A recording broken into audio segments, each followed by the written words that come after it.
Thanks a lot, Sebastian. Today I'll be talking about counterfactual fairness. This is joint work with Josh, Chris, and Ricardo. And the way I like to start off the talk is just by patting us on the back. And machine learning these days is amazing. We have image classifications that do better than humans. We have human-level Atari and Go players. And we have skin cancer recognition systems that do just as well, if not better, than human doctors. So why not use it everywhere? And people are. People are using it for predicting where police officers should go in order to catch crime. They're using it to decide whether or not to keep someone in jail. And they're also using it to make increasingly personalized advertisements about housing, jobs, and products. But in this talk, I want to stress that there are still significant problems with machine learning that we need to address. For instance, there are face detection systems that are better at identifying the faces of white people than black people. And algorithms are even more explicitly racist. So this was an example of Google's advertising recommendation system. When you searched for people's names that were more often associated with black individuals, you would get advertisements like, is this person arrested? And this is an example shown by the person who discovered this, LaTanya Sweeney, who's the Harvard professor of government and technology. Machine learning has also been shown to be sexist. So there are word embeddings. When trained on a Google News corpus, they make associations like men are bosses and women are assistants. So to address this, in this talk, we're going to take a step towards a solution, a step towards making algorithms that don't discriminate, that are fairer. Specifically, we're going to start from a very intuitive notion of fairness, that a fair classifier gives the same prediction had the person had a different race or sex. We're going to design a metric to test for this definition, and an algorithm that describes how to learn classifiers that are fair. So let me demonstrate how this approach works by considering an example, a machine learning system that decides who should be accepted into law school. To make this decision, we have data about individuals that have already been in law school, specifically their sex, their race, their college GPA scores before they got to law school, their law school entrance exam scores. In the US, this is the LSAT, and their first-year law grades, which is what many law firms are going to use as a measure of their success. So by the same token, the way that we're going to try to predict whether we should admit students or not is whether or not their first-year law grade is good. So we're going to try to learn a predictor Y hat from these set of features to this label. Now, straight away, many people would be hesitant to use these features in particular for classification because you're ensuring that people with different values of race or sex get different classifications. So let me distinguish between sort of features where we feel a bit uncomfortable using directly and call these sensitive attributes A, and the remaining features as X. And because of this distinction, the first thing we might try is just to simply remove these sensitive attributes. Because now the classifier is unaware of these sensitive attributes directly. So this technique is called fairness through unawareness. And this should allow us to make fair predictions, right? Well, actually, there's a crucial issue here. The issue is that if we consider the remaining features, while we have a good sense that someone's GPA is influenced by their knowledge, at the same time, it may also be unfairly influenced by the sensitive attributes we just removed. And the reason for this is that there are studies that show that minority students may feel that teachers are unsupportive of them. And at the same time, teachers may believe that students of a certain race have behavior issues, which sort of influences how they assign grades to them. And the same goes for the other non-sensitive attribute, the LSAT score. Minority students, because of economic history, may have limited access to certain academic institutions, And teachers may implicitly decide to place students in honors classes or not based on race. So even though we removed the sensitive attributes, we failed to make our classifier unbiased against certain races because the features themselves are biased. So we might try to do something a bit more clever. In last year, 2016 NIPS, there's a very nice paper by Hart et al. Called Equality of Opportunity. And they realized this problem with just throwing away the sensitive attributes. So they proposed to build a classifier that uses these sensitive attributes and uses them to correct for unfairness. And the way they did this is they said, well, as long as our classifier is equally accurate at predicting law school success in particular, then it provides equal opportunity for individuals who are black and individuals who are white. But what if race also influences our label, law school success? There's evidence that it does. Minority students' grades may be measurably worse simply because there aren't minority race teachers in law school, or at least as many, because of those biases I talked about earlier.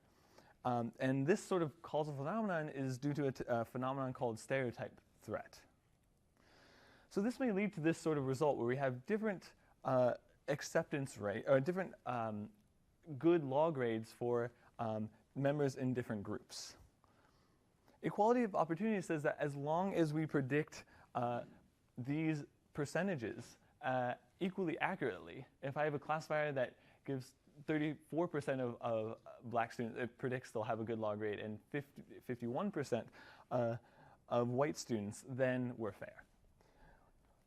But in doing so, we don't account for the fact that the target label, in this case, may be unfairly biased. So in this talk, we're going to take a different approach. We propose to model these influences that I mentioned causally before constructing a classifier. Specifically, let's assign a variable for each of our features and our non-sensitive features and our label. And because we said we believe race influences these attributes, we're going to introduce a causal link from race to these attributes. And the same goes for sex. We believe there's this unfair causal link. Finally, we said that we believe our features are also influenced by someone's law knowledge, something that we can't observe directly, but we can model. And the useful thing about having a causal model is now we can talk about how we believe unfairness is playing a role in our data. So what is this causal model telling us more formally? Well, every arrow in this causal model is a functional relationship between the variables it connects. Specifically, the arrow from u to y, it means that y is some function of u. It could be a deterministic, non-deterministic function, but some function. And now we ask, well, why does this actually help us deal with the problem of fairness? And it becomes clear when we go back to our original goal, which was to say we'd like to enforce this definition of fairness, giving a metric for it, and then showing how to design algorithms that satisfy it.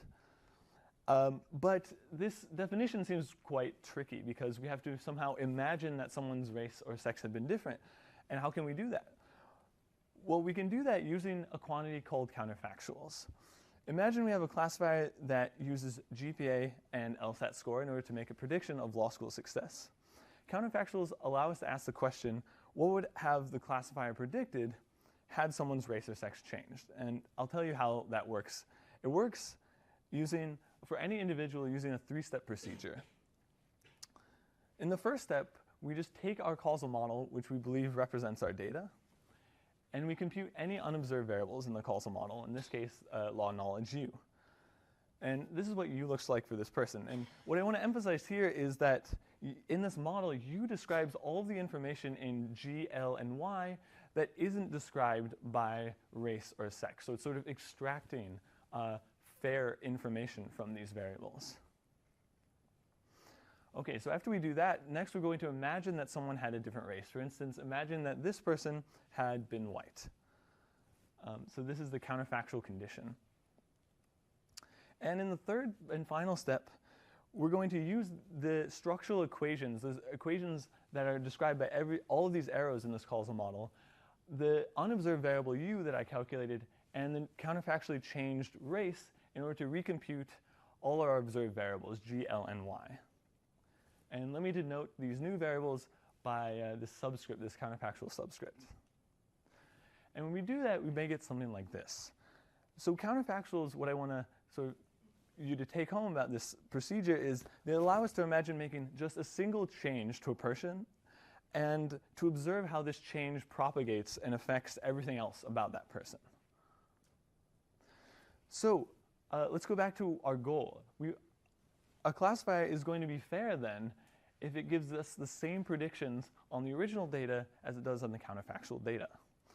So more formally, for any features x for any sensitive variable a, we have that the distribution over different counterfactual conditions of our predictor, y hat, has to be identical. And I'd like to contrast our definition with another recent definition that was at last year's NIPS by Kubertis et al. Their definition is similar, except that instead of using counterfactuals, they use this do operator to intervene on the sensitive variable.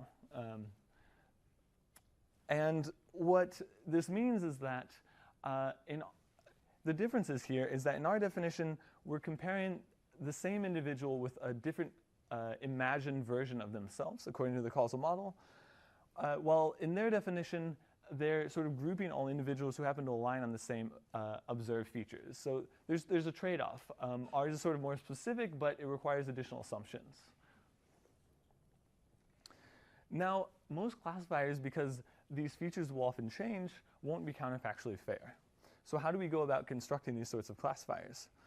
Well, intuitively, we're not going to want any features, we're not going to want to use any features that change when race or sex change, like these.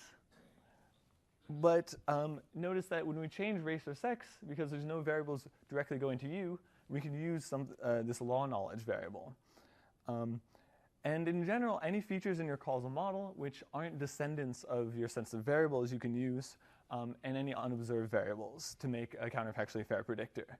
And this sort of makes sense because of how I was describing u earlier, right? U is sort of everything about g, l, and y that isn't described. It's like the fair parts of g, l, and y. So we should be able to use that. So how do we go about constructing our classifier? Well, it's just a simple procedure. You're going to take your features, your labels, and your sensitive variables, and then you're going to fit the causal model that you believe best describes your data.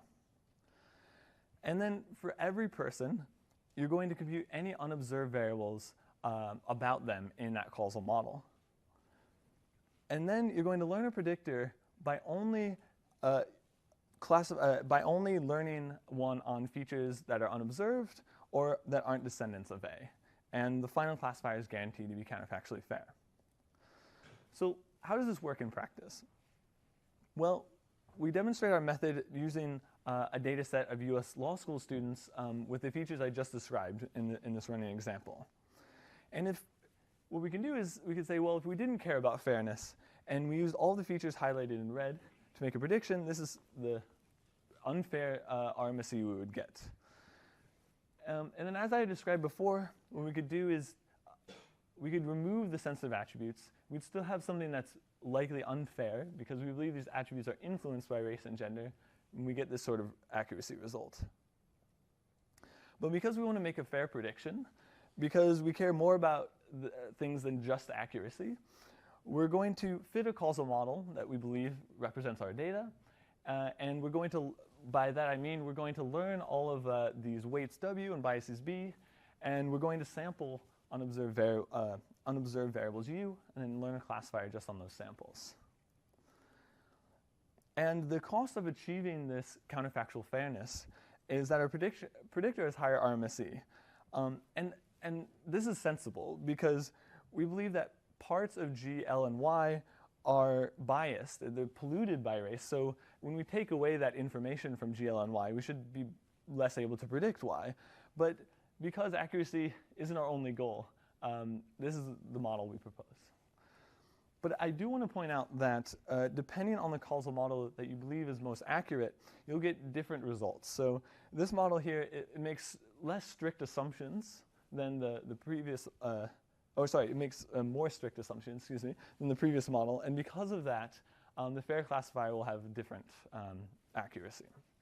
There's this natural trade-off there. So I also want to quickly say that if we imagine that if we believe that the first causal model I showed you is true, then what we can do is we can sample people from that model that agree with the data, and then we can sample counterfactual individuals from that model, and we can see how well how the classifiers, the first two I showed you, one that uses all the features and one that uses all of them but the sensitive attributes, how much they change when we counterfactually change someone's race, or when we counterfactually change someone's gender. And so if this is the right causal model, then we really should be learning counterfactually fair predictors.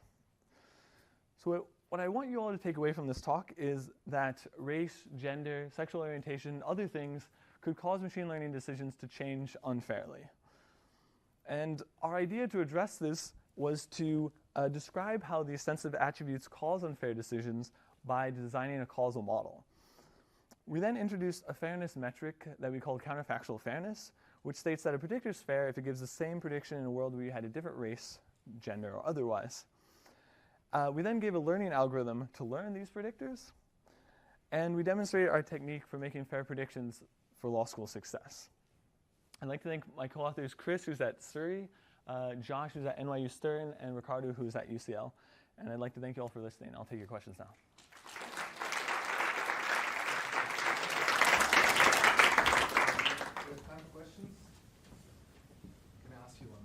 It shows my ignorance of structural causal models. In your final example, when you had your data set, it just looked like a normal latent variable model. Is it also just like, can I put it in Stan or some other software, crank the handle, and that's it? Or do I have to? Okay. Yeah, so like yes, we actually use Stan. So it's really practical, actually. Yeah. So the only distinction between a latent variable model and a causal model is that it's like a philosophical one. You believe that interventions are real. Yeah. Cool. Is anything that you're presenting dependent on the form of the relationship? So I noticed in your examples they were linear, but can we substitute in arbitrary nonlinear things in there? Yeah. They can be nonlinear, but you have to know them. So in order to compute counterfactual, they have to be.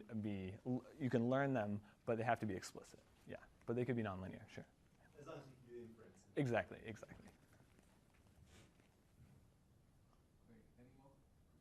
Can you handle biases in the selection into your data set that you're training from? Right? Yeah, if you assume that there are... That's a very good question. Maybe for predictive policing, maybe certain people are selected more often because of race or something. So no, we haven't addressed the selection problem, but I think that's a really interesting future direction. In one of the last slides that showed the difference between the counterfactual predictor and the one that uses all the attributes, there were some of the plots that matched almost exactly. Does this imply that the labels are not biased in that case? So yeah, for the causal model that we fit, it implies that at least on the data that we drew and the model we fit, there's not a change there. But it may be that on different models. And your model might be wrong. Exactly. Yeah. Okay. Thank you. Mm-hmm. Great. Let's thank Matt again for a wonderful presentation.